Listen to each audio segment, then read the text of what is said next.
I'm Lynae. In this video clip, we're going to talk about what a problem is. Specifically, I'll be referring to problems in mathematics, but this is a more general definition that you could use in other settings. And one of the ways I'll help you think about my definition for what a problem is to compare it with what an exercise is. So in mathematics, when we talk about doing problems in problem solving, we're actually talking about situations where there's a hurdle that the individual who's solving the problem originally can't see how to get over, or a roadblock. You hear people refer to it as a roadblock. Either way, there's this dilemma that presents itself. And if the learner can immediately say, oh, I see how to do this, then that's not really a problem for that learner. It is in more of the realm of an exercise. A problem is a situation where the learner has to do some pretty thoughtful work in order to successfully solve the problem. Contrasting that with an exercise, when we think about an exercise, we think about doing something to become more proficient at it or to be faster at it. So that's typically practicing a skill or doing an algorithm in a repeated fashion. But a problem is a scenario where someone encounters this roadblock and says, I'm not sure how to proceed. And through the process of figuring out how to get through that dilemma, they solve the problem. Or in collaboration with others, over time, they solve the problem. So the problem, when it's posed, needs to be challenging to the individual for whom the problem is posed.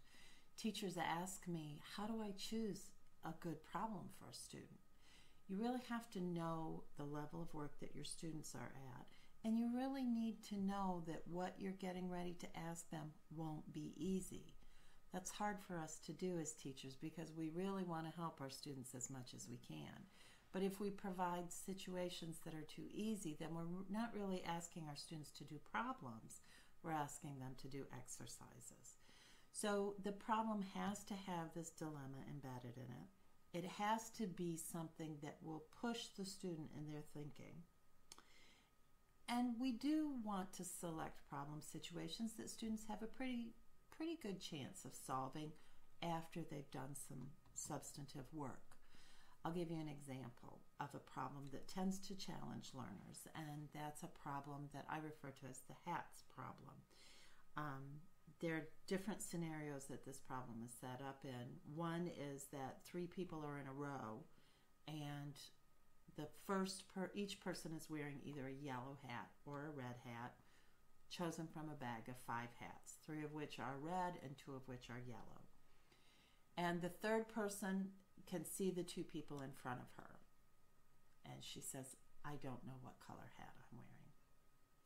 The second person can only see the hat of the person in front of him. And based on seeing that hat, he says, I don't know what color hat I'm wearing. Because of what the first 2 people said, the person who's first in line, who can't see either of the other hats, says, I know what color hat I'm wearing. This problem that students have to then say, okay, what color hat is that first person wearing? That tends to be a real legitimate problem for most students because it requires a good deal of thinking for the students to solve that problem. Sometimes students don't solve it on their own. Sometimes they work together with other students to solve it. But after they have that time for productive struggle, they're able to successfully come to some conclusions about how to solve the problem. And that process is what makes that scenario a problem and not just an exercise.